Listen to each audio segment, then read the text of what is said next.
नमस्कार, आपण पाहताय कोकणचं नंबर 1 महा चॅनल कोकण सात लाईव्ह बातमीपत्रात आपलं स्वागत। सुरुवात करूया हेडलाईन्सनं। कणकवलीत सीएनजी कार आगीत खाक। दीपक केसरकरांच्या पाठीशी मतदारसंघ, संजू परब यांचं विधान। आणि प्रतिज्ञापत्र सादर केलेले काही डॉक्टर कागदावरच, कृती समिती आक्रमक। आता पाहूया सविस्तर बातम्या। उच्च न्यायालय सर्किट बेंच कोल्हापूर यांच्या न्यायालयात जिल्हा शल्यचिकित्सक सिंधुदुर्ग कार्यालयानं 25 डॉक्टर कार्यरत असल्याचं प्रतिज्ञापत्र सादर केलं। मात्र यातील काही डॉक्टर केवळ कागदावरच असून प्रत्यक्षात रुग्णालयात दिसतही नाहीत। ही दिशाभूल कशासाठी व का यासह रिक्तपदी व 25 वैद्यकीय अधिकारी कार्यरत असल्याबाबतचा लेखी खुलासा द्यावा अशी मागणी उपजिल्हा रुग्णालय कृती समितीनं वैद्यकीय अधीक्षक डॉक्टर ज्ञानेश्वर यावळ यांच्याकडे केली आहे। बरं, दुसरं ते आपल्या या न्यू बिल्डिंग मध्ये वर तेव्हा जी समिती आलेली त्या समितीला मी सांगितलेलं अर्धा मजला नुसतं भंगार आहे, बरोबर, आणि ते 2002 पासून म्हणजे 24 वर्ष आहे। अर्धा भाग काढलेला आहे। मॅडम, तुमचा निघतोय ना पगार का 6-8 महिन्याने एकदा देत आहे? संपला विषय। तसंच त्या डेप्युटी डायरेक्टर मानेचा निघतोय, श्रीपाद पाटीलचा निघतोय, सगळ्यांचे पगार खाताय, मग का होत नाही? आयवॉश आहे नुसता, तपासणी होते वगैरे काय मला सांगता तुम्ही? I am a post graduate from Mumbai, I know everything in detail what's happening, बरोबर की चूक तुलाही माहिती आहे। मग हे नाही चालणार नॉनसेन्स। हे तुम्ही, मी आता शब्द वापरणार पण तो अनपार्लिमेंटरी, फसवताय। तुम्ही म्हणजे तुम्ही नाही, ही सगळी सिस्टीम। मग हे कोणा म्हणजे करायचंय का नुसतेच कागद आणि अहवाल आणि अमुक आणि तमुक? What nonsense. आता हायकोर्टाने ऑलमोस्ट ताशेरे ओढायला आले आहेत। They are feeling the concern, कारण सामान्य माणसाचे प्रश्न आहे जन्म मरणाचा। कमाल वाटते का? पण त्याच्यात तुम्ही हे ते काय अमुक आणि स्क्रॅप काढलं, खेळ चालू आहे काय? त्या नाहीतर कोण तो आहे ना स्ट्रक्चर ऑडिट करणारा, त्याला 24 तास इथे थांबवायचं। अँब्युलन्स जात आहेत, जा अँब्युलन्स बद्दल, बस जा, गो अलॉंग विथ अँब्युलन्स। बघा काय होते गोव्यात। एकही इथला राजकीय नेता नाही की ज्याचं गोव्यामध्ये एवढं वजन आहे की आमच्या पेशंटना लगेच घ्या। कणकवली शहरात पिण्याच्या पाण्याची टंचाई भासू शकते, कारण कणकवली गड नदी पात्रातील पिण्याच्या पाण्याच्या ठिकाणी केटी बंधाऱ्यात अडवलेलं पाणी हे बंधाऱ्यातून मोठ्या प्रमाणात गळती असल्यानं वाहून गेलं आहे। ठेकेदाराकडून फक्त प्लेट लावण्यात आल्यात, पण त्याची गळती काढली गेली नाही। भविष्यात कणकवलीतील पाण्याची टंचाई भासू शकते असा एकंदरीत अंदाज व्यक्त होत आहे। याचा आढावा घेतलाय आमचे कणकवली प्रतिनिधी उमेश बोचडे यांनी। पाहूयात।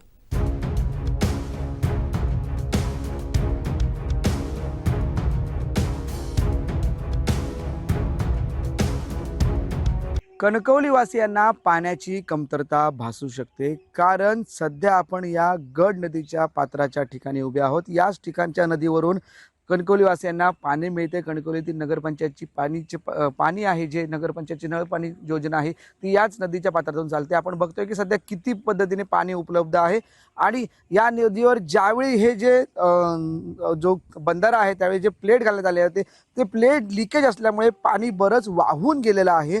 इथले स्थानिक नागरिकांचं म्हणणं आहे की एप्रिलपर्यंत हे पाणी पात्र भरलेलं असतं, पण आता बघतोय की मार्च एंडिंग आहे, म्हणजे आज 30 तारीख आहे आणि 30 तारखेला जवळजवळ पाऊस यायला बराच 2-3 महिने बाकी, तरी हे पाणी वाहून गेलं आहे।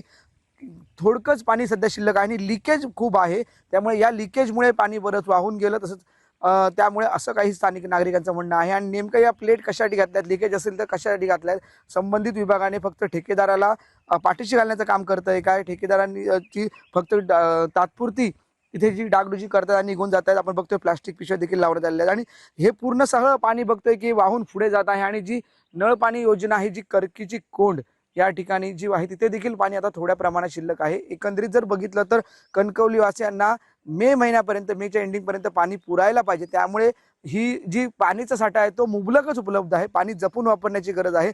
नगरपंचायत प्रशासन दरवेळी पाणी नसेल या नदीमध्ये तर शिवडाव धरणाचं पाणी सोडावं यासाठी प्रयत्न करते, पाठपुरावा देखील करते, पत्र देखील पाठवते।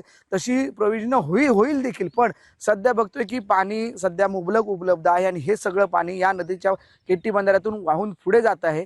त्यामुळे अडवण्याची गरज होती, पण अडवलं देखील असलं तरी बघतोय की या जे प्लेट आहेत त्यामुळे लिकेज असल्यामुळे पाणी पुढे वाहून जाते, त्यामुळे नुकसान हे नागरिकांचं होतं. स्थानिक नागरिकांच्या आजूबाजूच्या नदी विहिरी आहेत त्या विहिरींचं पाणी देखील आटलेलं आहे आणि स्थानिक नागरिकांची पाण्याची टंचाई भासू शकते. मे महिन्यापर्यंत पाणी राहणे गरजेचं असतं. शिवडाव धरणाचं पाणी यायला 8 ते 10 दिवस लागतात आणि त्यामुळे कुठेतरी पाणी टंचाई एकंदरीत कणकवलीकरांना भासू शकते. पण नगरपंचायत प्रशासनाने की संबंधित प्रशासनाने उपाययोजना करण्याचे हाती घेतले तरी आधीच जर वेळेत जर उपाययोजना झाल्या तरच कणकवलीकरांना पाणी टंचाई भासणार नाही असंच एकंदरीत आपल्याला दिसत आहे. नाहीत तर या कणकवलीवासियांना पाणी टंचाई भासू शकते हे मात्र निश्चित. कॅमेरामॅन साहिल बागवेसह उमेश बुचडे, कोकण सात लाईव्ह, कणकवली. माजी प्राचार्य HV देशपांडे यांच्या प्रमुख उपस्थितीत कोकण मराठी साहित्य परिषदेचे अध्यक्ष कवी दीपक पटेकर यांच्या बकुळीची फुले काव्यसंग्रहाचा प्रकाशन सोहळा केशवसूत कट्ट्यावरती मोठ्या दिमाखात संपन्न झाला. पाहूयात.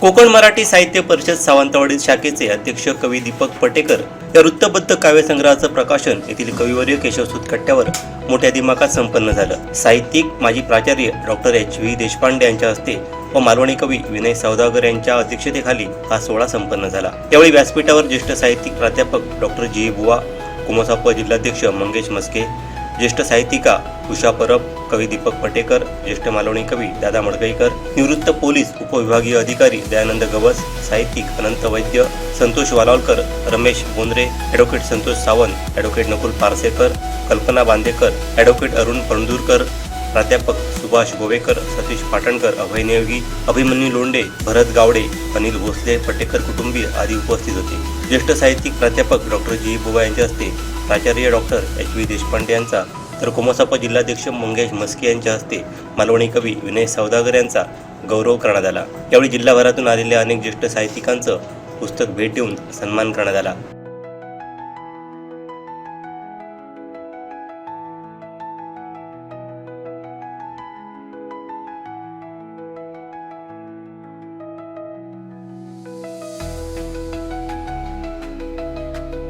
कार्यक्रमाचे प्रास्ताविक मनोगत कवी दीपक पटेकर यांनी केलं.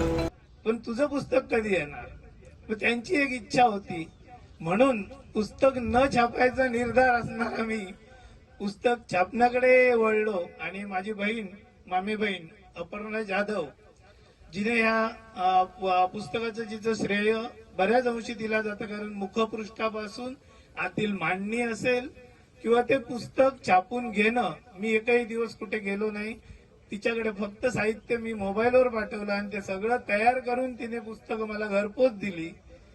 ती अपर्णा जाधव आज कार्यक्रमासाठी तिच्या कामानिमित्त आली नाही ती, परंतु असा हा पुस्तकाचा प्रवास झाला. आणि बुवा सरांकडे एकदा गेलो असता बुवा सर विचारायला लागले, आता तुझं वृत्तबद्ध कवितांचं पुस्तक कधी येईल. म्हणजे पुस्तक काढण्यासाठी ज्या प्रेरणा पाहिजेत त्या पहिल्या माझ्या वडिलांकडून, विजय जोशींकडून आणि बुवा सरांकडून आल्या. त्यानंतर या पुस्तकाची निर्मिती झाली आणि ही वृत्तबद्ध कवितेची फक्त मी 7 कविता घेतल्या, जवळजवळ 250-300 कविता असतील वृत्तातील, त्यातल्या नेमक्या मी 60 कविता घेऊन हे पुस्तक काढलंय. आणि बकुळीची फुलं ज्याचा सुगंध चिरकाल टिकतो, तसा माझ्या कवितांचा सुगंध सुद्धा चिरकाल टिकावा यासाठी या पुस्तकाला नाव बकुळीची फुले दिलेले आहेत. जी मी पूर्वीपासून आवळदोडे खायला झाडावर बसायचो तेव्हा सुद्धा बकुळीची फुलं म्हटल्यावर त्याचा वास, त्याचा सुगंध हा अगदी मनात खोलवर उतरायचा, एवढा तो आवडायचा. आणि त्याच आवडत्या फुलांचं नाव पुस्तकाला दिलंय आणि आज हे पुस्तक तुमच्या समोर आलंय. प्रमुख अतिथी असणारे माजी प्राचार्य डॉक्टर HV देशपांडे यांनी मनोगत व्यक्त करताना सावंतवाडीतील आठवणींना उजाळा दिला. आपल्याला माहिती असेल महेश केळुसकर कविवर, तो वसंत सावंतांचा मराठीचा विद्यार्थी आणि मी इंग्रजी कंपल्सरी असल्यामुळं माझाही विद्यार्थी, पण अतिशय हुशार. सावंत मला म्हणाले, अरे HV, मला ते 12 वर्षांनी मोठे म्हणाले वसंत सावंत, ते अरे तरी म्हणायचे, आम्ही त्यांना सर म्हणायचो.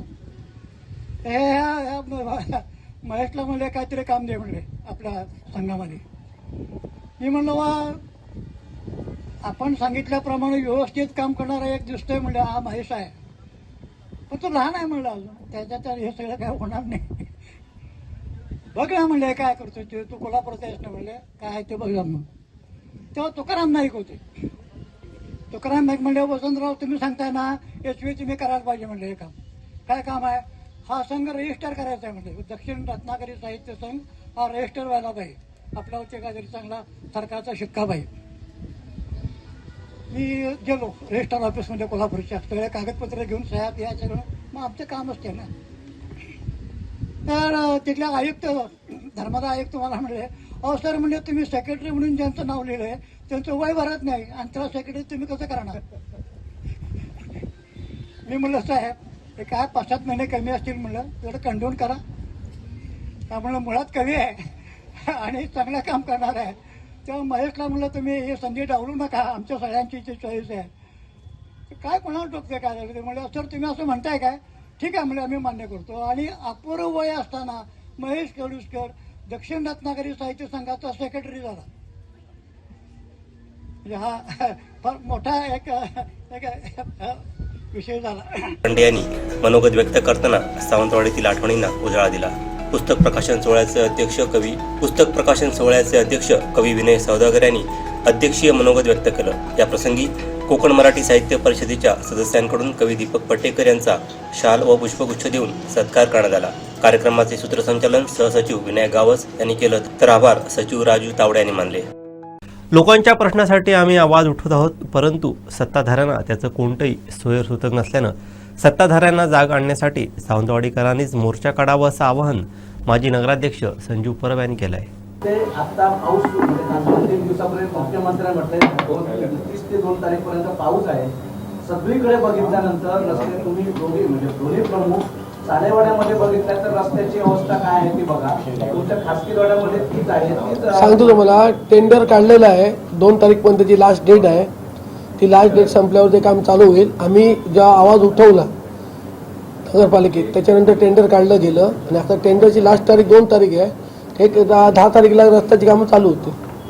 तुम्ही कचरा डेपोच्या आंदोलन केलं होतं आणि सत्ताधाऱ्यांवर टीका केली. कचरा डेपोची परिस्थिती जैशीच आहे. रस्त्यावर आता कचरा आणून लोक टाकतात आणि जो पूर्ण एरिया तो भरलेला आहे. त्यामुळे आम्ही आवाज उठवला, आम्ही लोकांना जाणीव करून दिली. आता ज्या लोकांनी ज्यांना निवडून दिलं त्यांच्यावर तर लोकांनी आता मोर्चा काढावा. कुत्रे डावायचे थांबले, लसीकरण झालं की काय?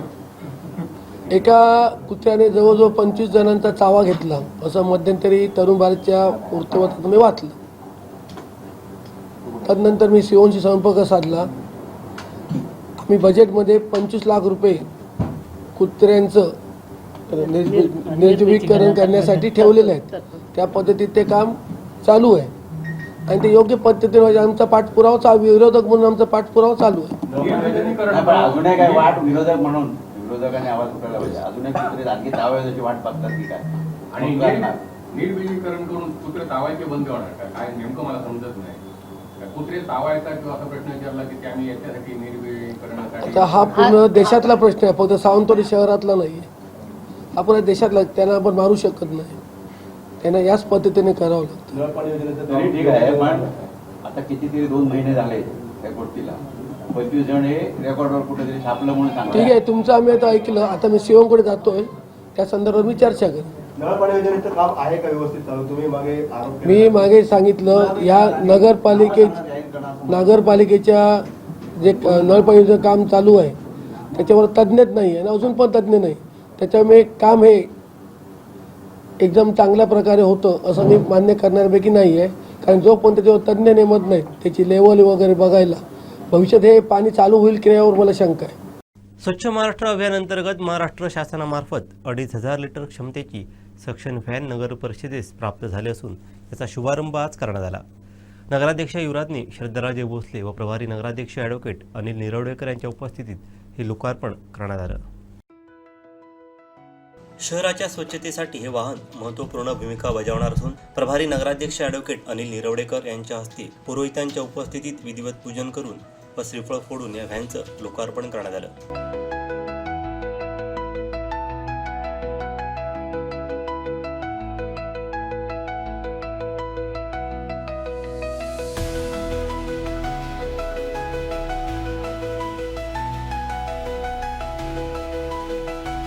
यावेळी नगराध्यक्षा युवराजनी श्रद्धाराजे भोसले, प्रभारी नगराध्यक्ष ॲडव्होकेट अनिल निरवडेकर, मुख्याधिकारी विनायक गौंडकर, आरोग्य सभापती सुधीर आडवरेकर, आनंद नेवगी, प्रतीक बांदेकर, देवा टेमकर, ॲडव्होकेट सिद्धार्थ भांबुरे, मोहिनी मडगावकर, दीपाली भालेकर, नीलम नाईक, सुनीता पेडणेकर, दुलारी रांगणेकर, सुकन्या टोपले, शर्वरी धारगळकर, ॲडव्होकेट सायली दुभाषी, प्रशासकीय अधिकारी प्राची पाटील, स्वच्छता निरीक्षक विनोद सावंत, अक्षय पंडित आदींसह नगरसेवक उपस्थित होते.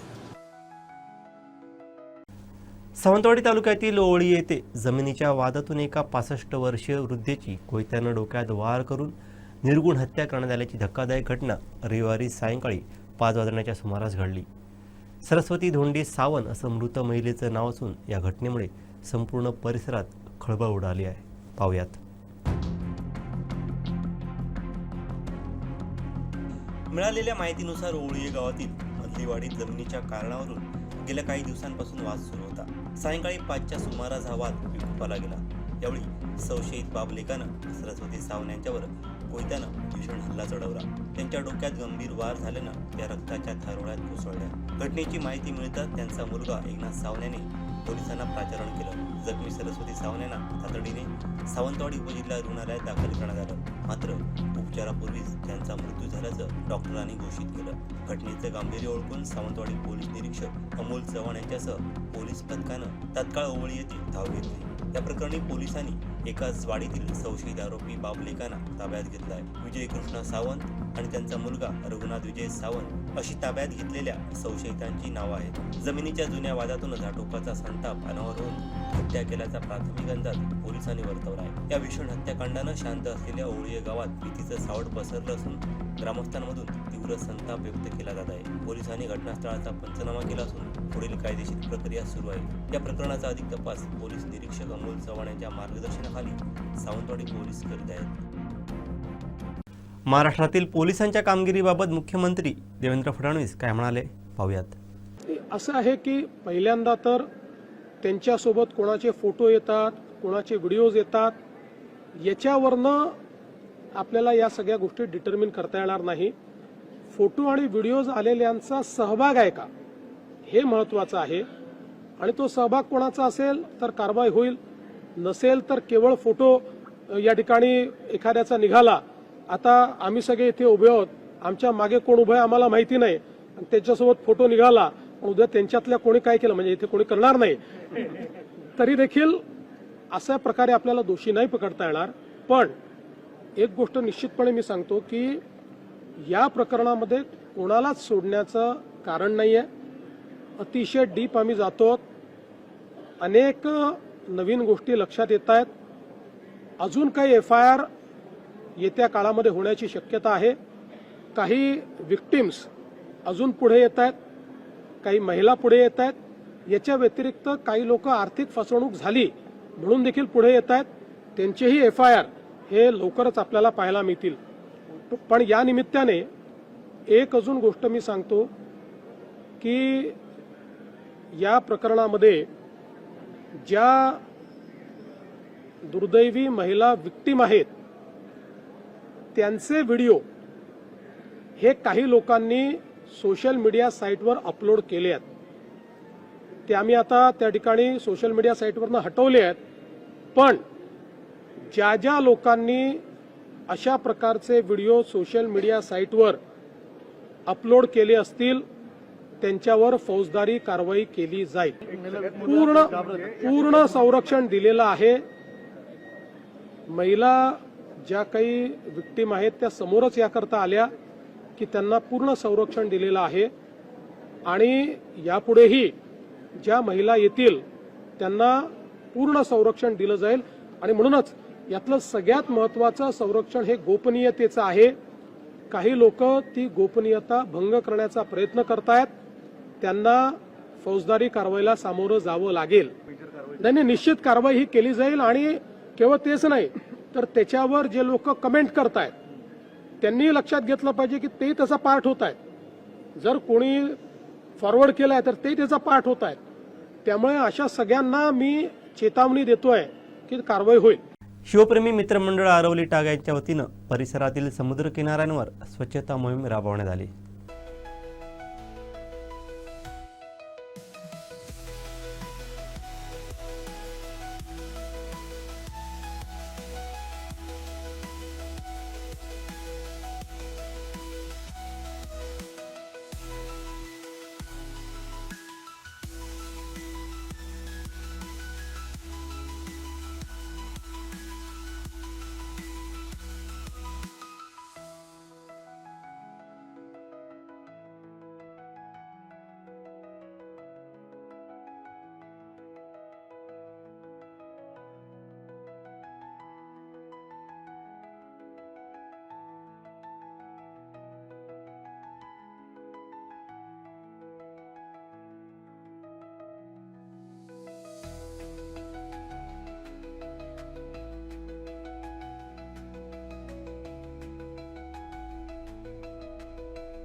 युवा बांधकाम व्यावसायिक सुशांत दळवी याच्या खून प्रकरणी सुशांत यांच्याकडेच कामाला असलेला मुकादम अमर कदम याला पोलिसांनी अटक करून त्याची पोलीस कोठडीत रवानगी झाली असली तरी हा खून कोणत्या कारणातून झाला याचं नेमकं कारण अद्याप गुलदस्त्यात आहे. पाहूयात. सुशांत याचा मृतदेह विच्छेदनासाठी कोल्हापूर येथील CPR रुग्णालयात पाठवण्यात आला होता. त्याचे रिपोर्ट्स येण्यासाठी आणखी 5 ते 6 दिवसांचा कालावधी लागणार आहे. तर फॉरेन्सिक लॅबचे रिपोर्ट येण्यासाठी काही दिवस लागणार आहेत. हे दोन्ही रिपोर्ट प्राप्त झाल्यानंतरच सुशांत यांच्यावर नेमक्या किती गोळ्या झाडल्या हे स्पष्ट होणार आहे.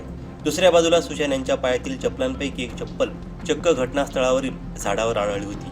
ही चप्पल झाडावर नेमकी कशी गेली हा देखील प्रश्न पोलिसांसह सर्वांनाच पडला आहे. संशयित अमर कदम यानं अनावधानानं सुशांत यांच्यावर गोळी झाडली असं पोलिसांचा प्राथमिक तपास सांगत असला तरीही या प्रकरणाचा सखोल तपास केला जावा अशी मागणी सर्वांकडूनच होत आहे. कोकण 7 लाईव्हसाठी स्वप्नील वरवडेकर, कणकवली. कणकवलीत भर रस्त्यात CNG कारनं पेट घेतला. सुदैवानं यातील प्रवासी बचावले. पाहूयात.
कणकवलीत एक भयानक घटना घडलेली आहे. एक CNG कार जी कणकवलीवरून कनेडीला जात होती तिने अचानकपणे पेट घेतलेला आहे. आज सकाळीच बघतो, सोमवारी सकाळी एकंदरीत एक 9च्या सुमारास ही घटना घडलेली आहे आणि तातडीने ड्रायव्हरने दरवाजा उघडून पुढे बघितलं असता धूर यायला लागला आणि अचानक गाडीने पेट घेतला. प्रवासी देखील होते, 3 प्रवासी या गाडीमध्ये होते. त्यांनी लगेच आपले जे सामान आहे ते घेऊन बाहेर पडले आणि एकंदरीत गाडीने हा CNG कार होती आणि तिने पेट घेतलेला आहे. नागरिकांनी धावपळ केली, त्यांना बाहेर काढलं आणि एकंदरीत सुदैवाने हे 3 प्रवासी बचावले. पण आपण बघतोय की आता कणकवली नगरपंचायत तातडीने दाखल झाली आणि विझवण्याचं काम करत आहे. पण आगीचे लोट एवढे मोठे होते की हा जो लोट आहे तो खूप मोठा होता आणि त्यामुळे इथे नागरिकांनी भीतीचे वातावरण निर्माण झाले आणि अचानकपणे लागली आग. त्यामुळे वाहतूक देखील विस्कळीत झाली. पोलीस प्रशासन असेल, नगरपंचायत प्रशासनाने हे इथे दाखल झालं आणि एकंदरीत बघतोय की नगरपंचायतचे बंब अजून देखील हा जो आगीचं हे आहे ते विझवत आहेत. CNG कार होती. आपण बघतोय की जे पाठीमागे जो CNG आहे तो विझवण्याचं काम करतात. पण एकंदरीत शॉर्ट सर्किट झालं पुढे आणि त्यामुळे आग लागल्याचा अंदाज प्राथमिक इथे ते वाहन चालक आहे ते व्यक्त करतात. पण जे कुटुंब होते ते कणकवलीहून कनेडीला जात होतं आणि त्या कनेडीच्या जात्या दरम्यान ही घटना एकंदरीत घडली आहे. तातडीने हा रस्ता प्रवास वाहतुकीस बंद करण्यात आला तात्पुरता, कारण आग लोट मोठे होते. अशा पद्धतीने धूर देखील मोठा आलेला होता आणि अजून देखील आपण बघतोय नगरपंचायत प्रशासन आहे ते सध्या ही आग विझवण्याचं काम करत आहेत. आणि अशाच पद्धतीने सध्या वातावरण गरमीमध्ये आहे, सीएनजी भरून ठेवतो आपण, पेट्रोल भरून ठेवतो आणि टेम्परेचर वाढत असल्यामुळे आपण अशा गोष्टींची काळजी घेणं गरजेचं आहे, तरच आपण सुरक्षित प्रवास करू शकतो. किंवा लांब जायचं असेल तर गाडीची सर्व जी तपासणी करणे गरजेचं आहे, कारण काही ठिकाणी आपण लांब जात असतो तर आपल्याला तपासणी करणे गरजेचं आहे. अशाच पद्धतीने सध्याचं वातावरण आहे, वातावरणात खूप तापमान वाढतंय आणि मध्येच थंड होतंय, पाऊस असतो. ह्या सगळ्या गोष्टीची आता काळजी गरज आहे. पण आपण धक्कादायक प्रकार आहे की ह्या नरडवे नाक्यावर, कणकवली रेल्वे स्टेशनच्या नरडवे नाक्यावर एकंदरीत बघतोय की हा प्रकार घडलेला आहे. कार आहे ती जळून खाक झालेली आहे. सीएनजीची कार होती, ही सीएनजी कार होती, पण शॉर्ट सर्किटने प्राथमिक अंदाज ही कार जी आहे जळाली असा एक अंदाज व्यक्त करत आहेत. पण सध्या तरी पाहिलं की सुदैवाने याच्यातले प्रवासी बचावले, त्यामुळे घटना एकदम धक्कादायक मानली जात आहे. दुसरीकडे कोकण साधला येऊन कणकवली. माजी मंत्री आमदार दीपक केसरकर यांच्या पाठीशी शिवसेना पदाधिकारी व कार्यकर्ते ठामपणे उभे आहेत. उबाटाचे काही पदाधिकारी कुणाकडून तरी पैसे घेऊन आंदोलन करत असून त्यांच्या आंदोलनामुळे केसरकरांचं महत्त्व कमी होणार नाही असं मत शिवसेना जिल्हा प्रमुख संजीव परब यांनी व्यक्त केलं आहे. पाहूयात. पहिल्यांदा मी सांगू इच्छितो की आम्ही सन्माननीय आमचे लाडके आमदार दीपकभाई केसरकर यांच्या पाठीशी आम्ही सर्व पदाधिकारी आणि सर्व कार्यकर्ते त्यांच्या मागे आम्ही ठामपणे उभे आहोत. उबाटाचे काही पदाधिकारी त्यांच्या विरोधात वेगवेगळी स्टेटमेंट देत आहेत, आंदोलनं करत आहेत. हीच माणसं काही वर्षापूर्वी त्यांनी दिलेल्या भाकरीवर उदरनिर्वाह करत होती आणि आज तीच माणसं कोणाकडे तरी पैसे घेऊन आज आंदोलनं करतायत.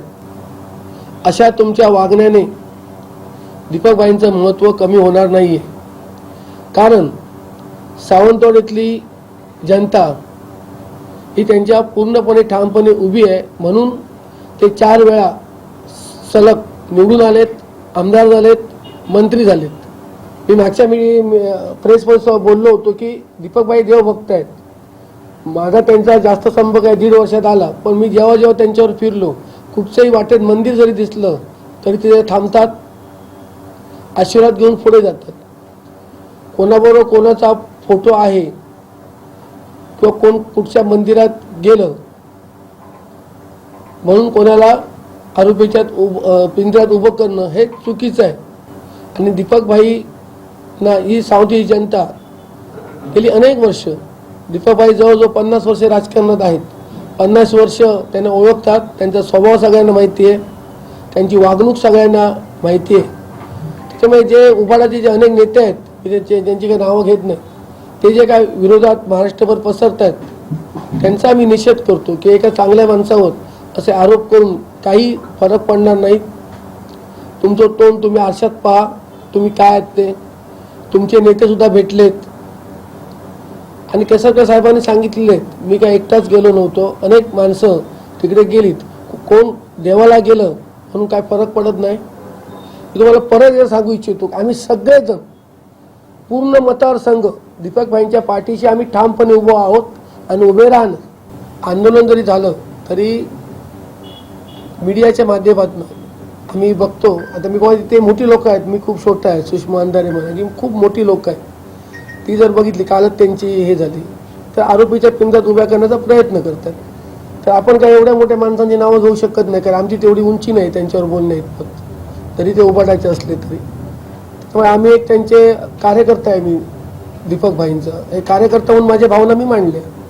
पकडून आणलेली माणसं उबाटाच्या आंदोलनात असून मतदारसंघातील महिला दीपक केसरकर यांच्या पाठीशी आहेत. बंधुबाबा अशोक खरात याच्यावर कायदेशीर कारवाई सुरू आहे असं ॲडव्होकेट नीता सावंत कविटकर यांनी सांगितलं आहे.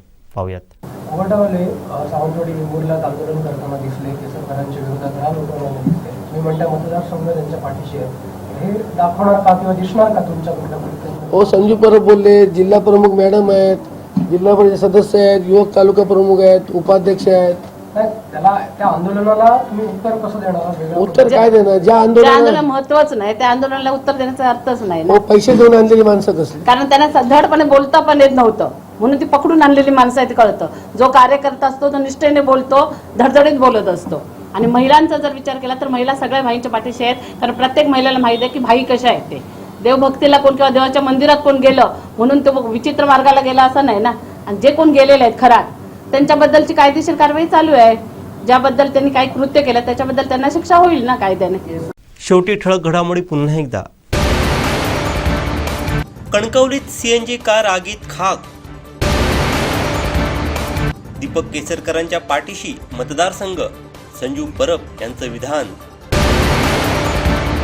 आणि प्रतिज्ञापत्र सादर केलेले काही डॉक्टर कागदावरच, कृती समिती आक्रमक.